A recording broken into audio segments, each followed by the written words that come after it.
This is Bloomberg Daybreak Weekend, our global look at the top stories in the coming week from our Daybreak anchors all around the world. And straight ahead on the program, bank earnings. Wall Street's top firms start reporting this week. I'm Tom Busby in New York, and I'll have that story. I'm Stephen Carroll in London, where we're watching out closely for signs of whether or not the UK is in recession. I'm Doug Krisner, looking at Taiwan's presidential election, one that will help shape the course of U.S.-China relations for years. I'm Kaylee Lyons in Washington, where we're looking at polling as election year 2024 gets underway. That's all straight ahead on Bloomberg Daybreak Weekend. The business news you need to wrap up your week. Available on Apple, Spotify, the Bloomberg Business app, and everywhere you get your podcasts. Good day to you. I'm Tom Busby, and we begin today's program with the kickoff of the latest earnings season. 4 of Wall Street's biggest banks report their latest quarterly results this week, wrapping up a year of some mid-sized bank failures, rising interest rates, and a dearth of deal-making, at least for most of the year. But we also saw the major averages soar higher, the Dow reaching an all-time high in late December, and there was no real recession. For a preview, we welcome Bloomberg Intelligence Senior Analyst Allison Williams and Bloomberg Global Finance Correspondent Sonali Basak.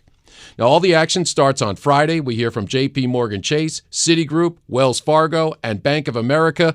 And we're going to start today with Allison. Allison, what are you expecting to see from those major lenders? The two key things we're going to be looking at are net interest income and expenses.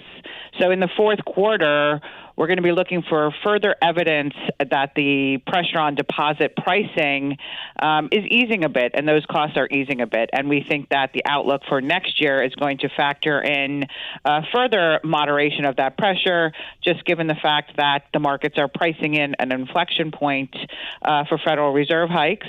As those hikes turn to easing, the pressure for banks to raise those prices on deposits, keep in mind that that's their cost of goods sold, that pressure eases, and so that will be a positive for the biggest banks. We think that J.P. Morgan's net interest income is going to be resilient. We think there could be some upside to those numbers. But the second thing that we're looking at is the cost guidance, and again, J.P. Morgan will be a focus in particular because we get a lot of macro clues for all the banks during the quarter, but expense guidance always includes an element of investment spending. J.P. Morgan has won in the long term by making those investments, but if we look at the consensus forecasts, those investments are going to cause the bank to have negative operating leverage in 2024. We'll see what we hear from management in terms of, what the outlook is, because while there is investment spending, and we do think that banks need to invest for the future, there's also pressure on costs coming from inflation. There's also going to be pressure from what we call the cost to compete. And we think that compensation costs could be a little bit sticky across the global banks. Sonali? Yeah, there's definitely expenses. But to Allison's point, one big question is if interest rates start to cool, at what point does that not only flow into the notion of deposit pricing, but also loan demand? Does loan demand start to pick up if interest rates start to cool? Now, what's interesting, too, is in recent months, you've started to see different credit markets open up meaningfully, including leverage finance. So we're not just talking about lending for the consumer. We're even talking about risky parts of debt markets for big corporations, buyouts, things that could start to fuel activity again. So you will see a real need to look at the outlook from these bankers because they have come into the prior quarters with so much caution, and you really are seeing that caution starting to wane. Jamie Dimon, who has been warning that rates could move higher than expected for many, many months, if he starts to change his tone there, it would be a massive bellwether for the rest of the industry. Whereas you already had James Gorman, who just stepped down as the CEO of Morgan Stanley. He had definitely been very sanguine in terms of the outlook for interest rates this year. And remember, he was still leading Morgan Stanley through the end of the last quarter. Well, Sonali, you mentioned James Gorman. You had a one-on-one interview with him last week about his 14-year tenure as CEO of Morgan Stanley. Now he is executive chairman. He also spoke about some proposed banking rules that would require the biggest lenders to increase to 20% their capital cushion. Now, it's proposed, but let's hear a bite from that interview right now. It was a proposal that I would say was extremely aggressive and set a marker. It will not go through in that form. If it did, I think it would have very, very negative consequences for corporate lending across this country, which is not what you want. It's not going to help the economy grow. Well, you've also spoken about the Treasury market potential impacts from these regulations. Sure. We've already seen stresses of late in the Treasury market. Do you have fears that those stresses will be exacerbated?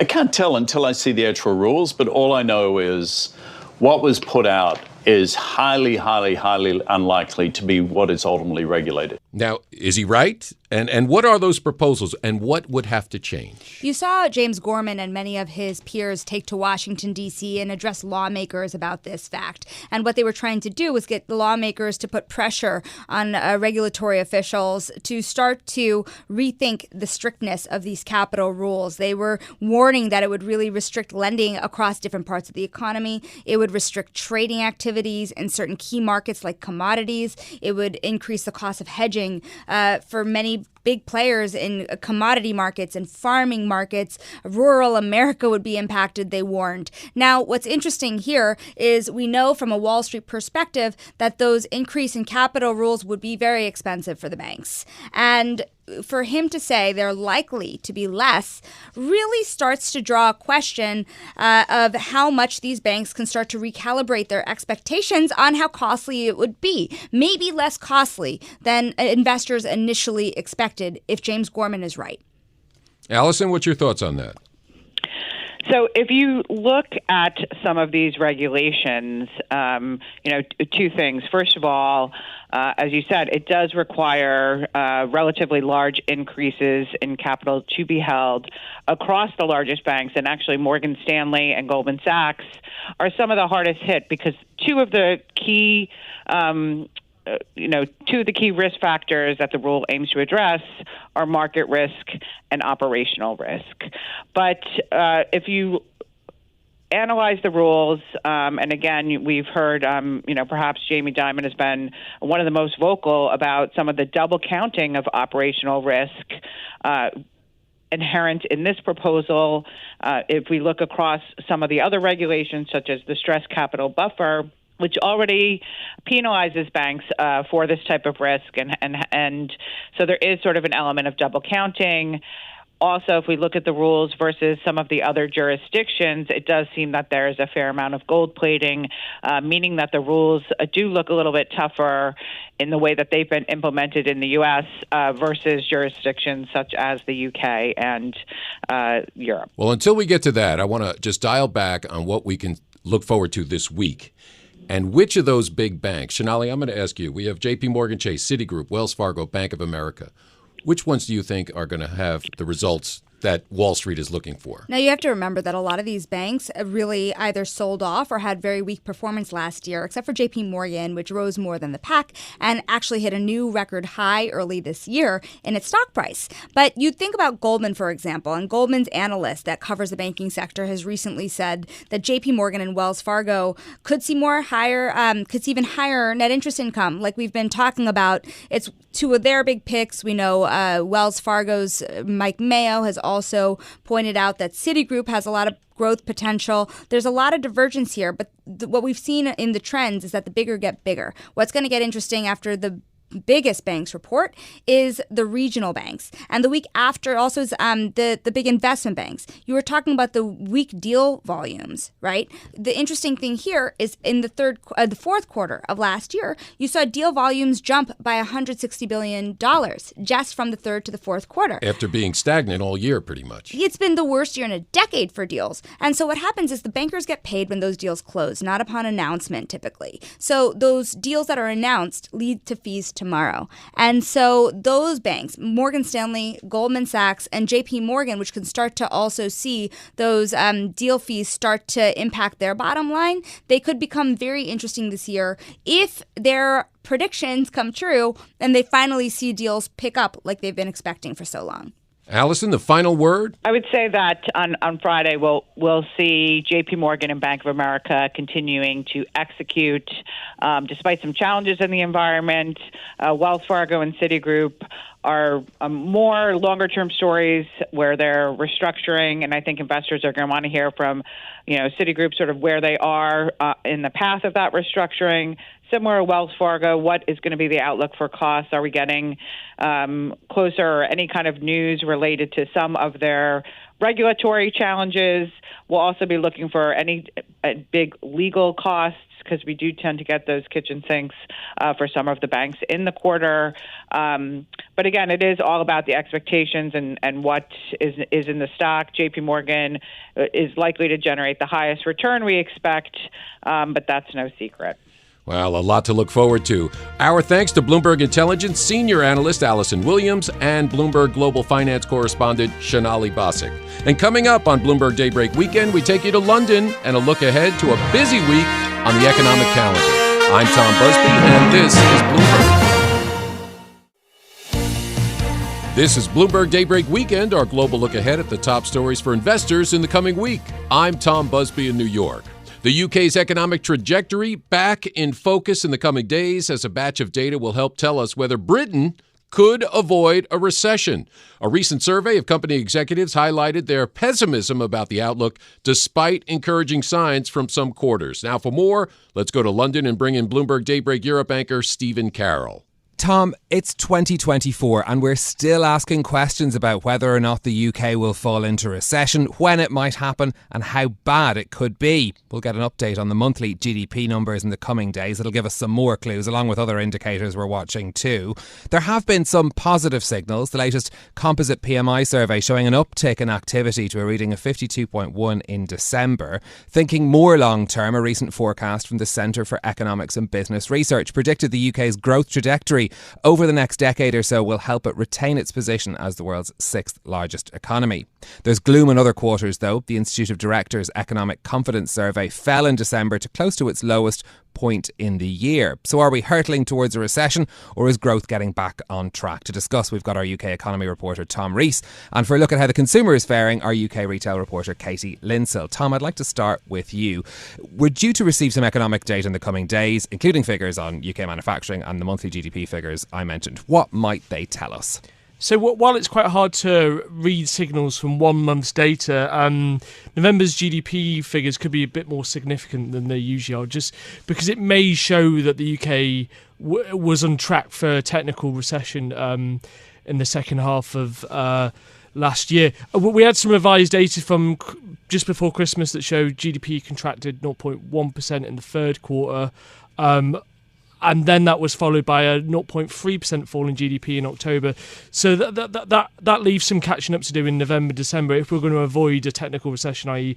2 straight quarters of fallen output. I think the main thing to take away from the second half of last year, it was a real diverging picture between the sectors. We have services that have been relatively resilient despite, the extreme pressure on consumers from the cost of living crisis and higher mortgage payments and everything, but the manufacturing sector is struggling.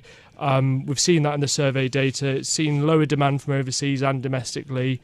Factories are feeling the pain from higher interest rates and they're starting to cut employment. So it's quite a complicated picture, but it all looks quite stagnant from the second half of the year. Yeah, and as you say, it's that question of where we are in that last quarter GDPs, and we get the monthly figures just giving us a piece of that picture and whether or not that we will head for those 2 quarters of negative growth. Katie, I wanted to bring you in here because one of the figures we're going to be getting is one of the retail sales measures from the British Retail Consortium.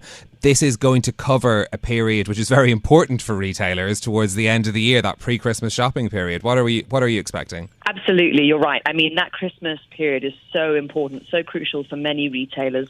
If we look at the figures that we saw in November from the British Retail Consortium, they were actually quite weak. They did show growth, but much weaker growth compared to a year earlier. So what we have to be hoping is that many consumers pushed their Christmas spend into December rather than relying on that earlier November shopping period.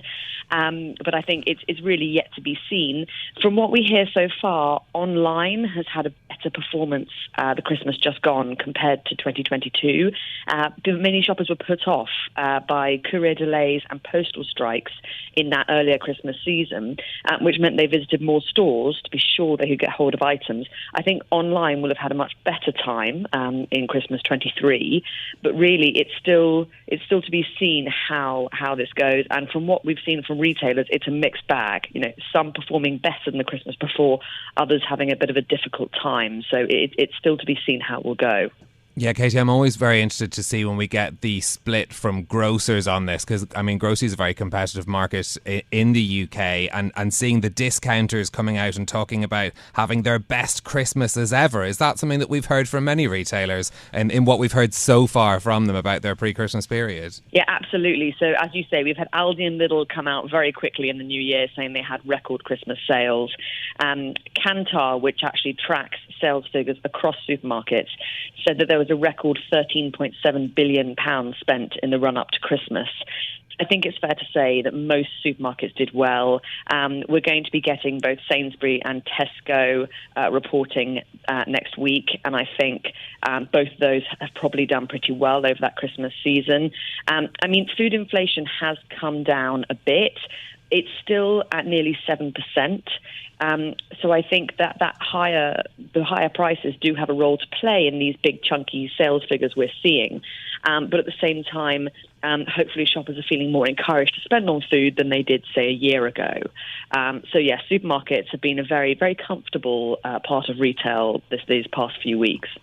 Tom, when we think to looking back at the data we have already and thinking about where the trajectory we're going in yet, it feels like we've been hearing about warnings of a recession in the UK for, at least a year now at this stage. Let's be honest. Are we overdue a recession here? It has felt like we've been on the brink of recession basically since that post-lockdown surge in GDP wharf and the cost of living crisis began. But this economy has shown incredible ability to muddle through, to be stagnant but resilient against some pretty massive headwinds in double-digit inflation and the surge in interest rates. And like you said, that data we got just before Christmas, it did show that we may have suffered a technical recession, but the difference between a technical recession and very slight growth at the moment is pretty tiny. But it also showed, and I think this is crucial for the outlook, it showed that inflation came down a lot more than the Bank of England was expecting, down to below 4%. And I think for the outlook, that is the key really, because that not only affects real wages for consumers, but also what we might see on interest rates. Yeah, and of course the fact that we had the run of 14 straight hikes in the Bank of England, still feeling, of course, the effects of that feeding into the market, partly due to the way the mortgage market's structured here. Not everyone has actually had the interest rate increase, although we're getting closer to that position now. What should we be thinking about when it comes to where the Bank of England goes from here? Of course, speculation abound about central banks around the world and when they're going to cut interest rates. What sort of scenario is the Bank of England facing when we look into 2024? It's interesting because after that inflation print just before Christmas that showed inflation coming down much faster than we were expecting, obviously markets took that as the green light for early interest rate cuts, and currently they're pricing in the first cut from May and then a further 4 or 5 after that by the end of the year. But the Bank of England, it had its latest policy meeting just after those inflation figures, and it was still holding this high for longer message. It's still trying to tell markets that don't expect us to pivot to cuts anytime soon, which was in quite sharp contrast with what we're hearing from the Fed around that time as well. So although the Bank of England is trying to ward off markets and tell them to that they're going to hold pat for quite some time, the markets are running away with it now, and they are expecting cuts to come sometime in the first half of this year. Yeah, and just looking at the market pricing for that as well, market's currently pricing in a first rate cut from the Bank of England in around May of this year, and around just over 135 basis points of cuts by the end of 2024 as well. So certainly a very interesting year for the Bank of England. Okay, Katie Linsell, our UK retail reporter, and our UK economy reporter Tom Rees, thank you so much for joining us and giving us your analysis on that subject. We will of course have coverage of those GDP and other economic indicators on the programme in the coming days. I'm Steve Stephen Carroll in London. You can catch us every weekday morning here for Bloomberg Daybreak Europe, beginning at 6 a.m. in London and 1 a.m. on Wall Street. Tom? Our thanks to Bloomberg Daybreak Europe anchor Stephen Carroll. And coming up on Bloomberg Daybreak Weekend, we head to Asia and preview a key presidential election in Taiwan. I'm Tom Busby, and this is Bloomberg.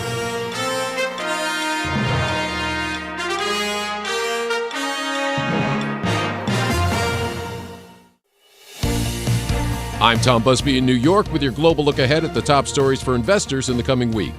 Taiwan's presidential election is set for January 13th, and the results will help shape the course of U.S.-China relations for years to come. Bloomberg Daybreak Asia anchor Doug Krisner looks ahead. Tom, the election is a competitive three-way race, and the ruling Democratic Progressive Party is seeking to maintain Taiwan's de facto political independence. Now, to help us set up the contest, we have Bloomberg's Samson Ellis. He is our Taipei bureau chief. Samson, thank you for being with us. As I mentioned, it's a three-way race. Can you quickly kind of help sketch out who the candidates are, what their prospective parties stand for, particularly in relation to the government in Beijing? Well, first of all, you have the current Vice President Lai Ching-te. So he is the candidate for the, as you said, the Democratic Progressive Party, the DPP. So this is a party that holds as one of its foundational tenets that Taiwan is a sovereign, independent nation. The only problem is that it's not widely recognized by the rest of the world. So they are pushing for a permanent, separate status for Taiwan, separate from China, obviously. So right now he's the current vice president, and he is looking to succeed his current boss, President Tsai Ing-wen. Then running against him, you have the largest opposition party in Taiwan, the Kuomintang, or the KMT. And this is a party that holds that Taiwan is actually a part of a China, a slightly more vaguely defined China, not necessarily the People's Republic of China, but some kind of China, and that Taiwan's eventual future lies with China and in some form of unification with the mainland. And their candidate is former policeman, Taiwan's former top policeman, Hou Youyi, who is running against Lai. And then this year, which makes this election slightly unique, as you have a third competitive candidate, and this is a Ke Wen-je from the new, relatively young Taiwan's People's Party. So Ke is something of a left field candidate, a very non-traditional politician. So he was a surgeon in one of Taiwan's top hospitals for a long time, until one day he decided that he couldn't stand the state of politics in Taiwan and ran for mayor of Taipei as an independent, and surprisingly won. Around 10 years ago.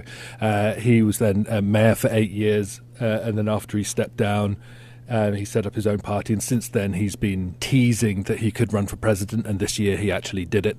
And so he has proved to be quite popular with voters who are tired of the duopoly of Taiwan politics, the traditional, either it's the DPP or the KMT, and now Ke has given disaffected voters something of an option. Recently, we had President Xi with his New Year address, and one of the things he reiterated was that China will be surely unified, maybe a reference to the aim here of eventually bringing Taiwan back under the control of the mainland, if forced by necessary. And I'm based on what you just said, I'm imagining that the KMT candidate would be Beijing's preferred choice. Is that fair?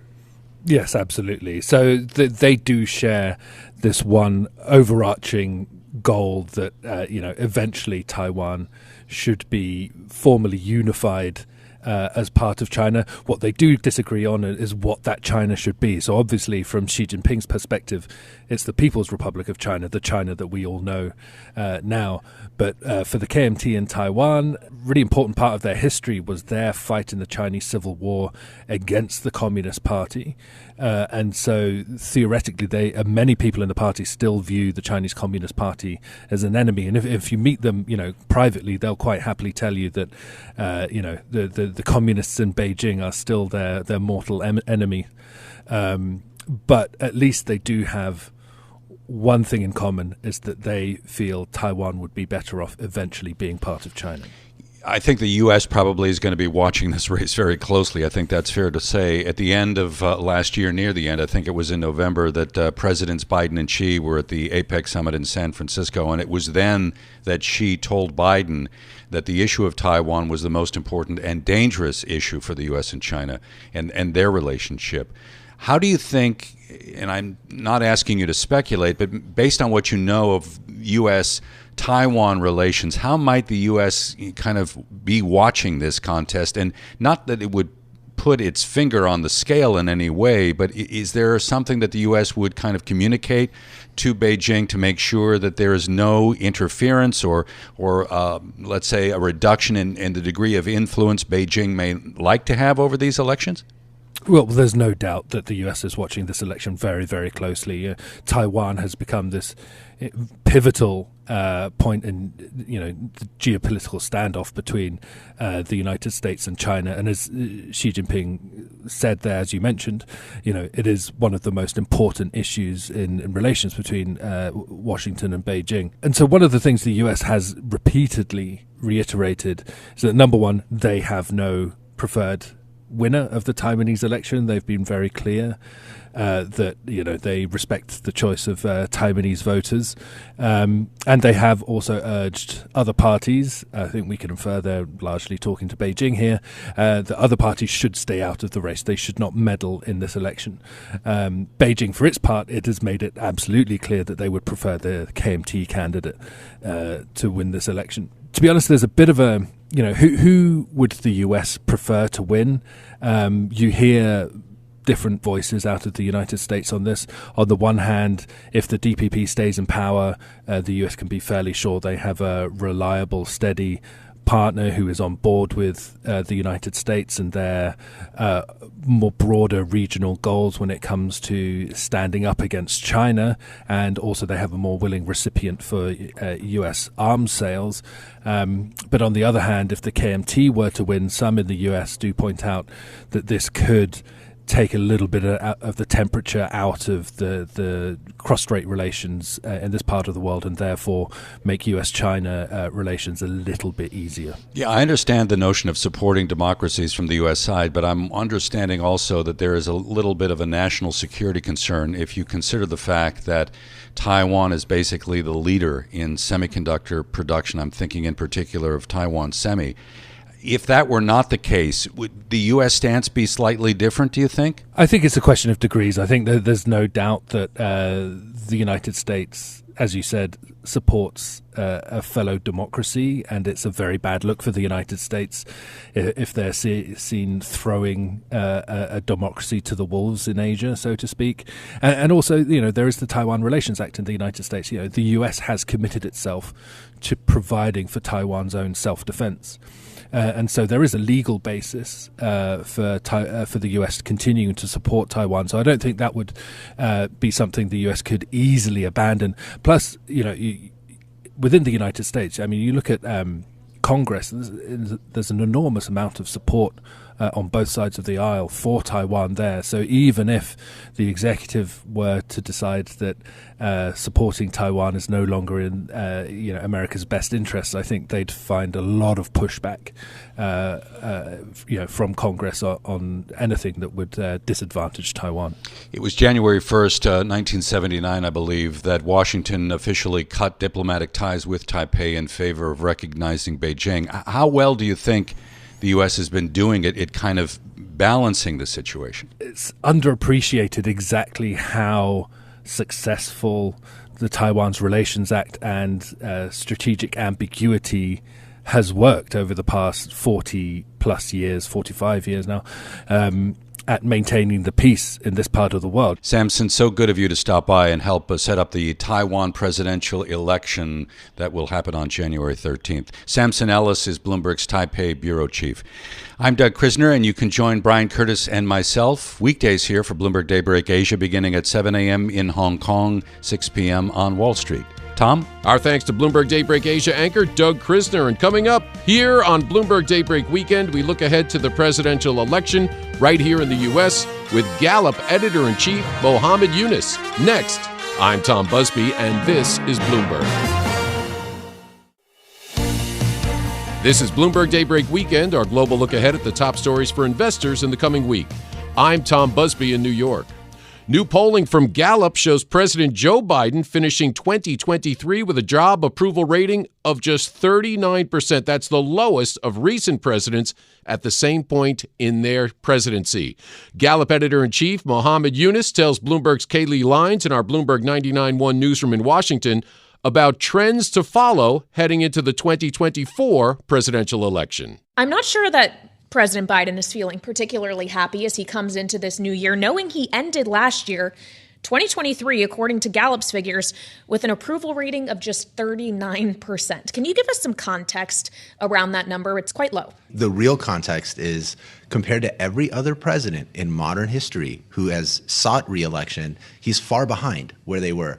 Traditionally speaking, what we've seen in our numbers is that a president going into a re-election campaign at that 50-point mark is a really critical number to be at. And obviously, President Biden is far behind that, but he's also significantly behind where Barack Obama was and where Donald Trump was, which is pretty important to note, I think. During the Trump campaign, there was so much focus on how low and steady the number stayed. And President Biden right now is behind where President Trump was. Well, and you talk about the numbers staying low and being pretty steady. Isn't that the case with Biden? I mean, he's been in and around that kind of 40% figure or below for some time now, and it doesn't seem like that needle has moved to any real degree at all. It hasn't. He started off like most presidents do in a honeymoon phase. He has that 57% approval, which is pretty high for in our era.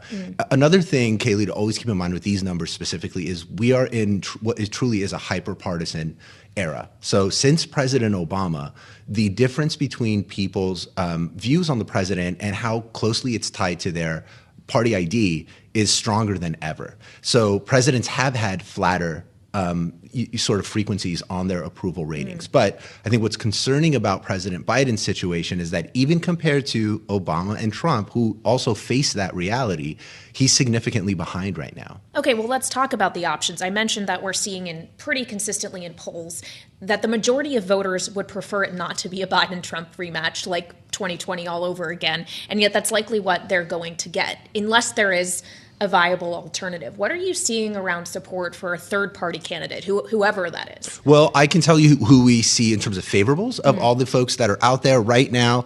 President Biden and Trump are basically tied at 41% of a favorable rating. And this is, do you have a favorable or unfavorable view of the following person?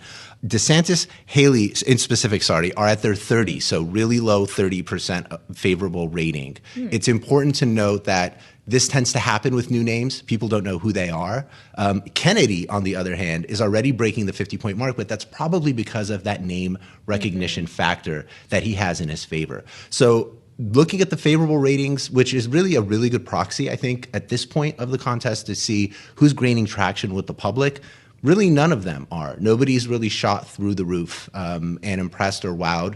Of course, January 15th is just down the street. A lot can change, particularly when those first results start coming out from the caucuses. But right now, nobody's dominating. All right, we only have about a minute left, Mohammed, but we've covered a lot of ground here in what 2024 may bring, how people are feeling. What is one other trend or something that you'll be focusing on in 2024? I think for us, it'll be the election. It'll be what people are really tuning into for making that decision to cast their vote. One thing we really know right now is most Americans are still totally checked out. They're not focused on political news, unlike you and I, night and day. I know it hurts my feelings too. But as it gets closer to November, that number is going to rise, and we're going to start asking people, what do you bring into mind when you cast that vote? It's a good point. I feel like we've been living and breathing this for a year now, but really it's still early days. Mohammed Yunus joining us, Gallup's editor-in-chief. Thank you so much, as always, for being here. It's going to be a doozy of the year, guys. Thank you, Kaylee. That was Bloomberg Sound On co-host Kaylee Lyons reporting from our Bloomberg 99.1 newsroom in Washington. And you can hear Sound On weekdays 1 to 3 p.m. on Bloomberg Radio. And that does it for this edition of Bloomberg Daybreak Weekend. Join us again Monday morning, 5 a.m. Wall Street time for the latest on markets overseas and the news you need to start your day. I'm Tom Busby. Stay with us. Top stories and global business headlines are coming up right now.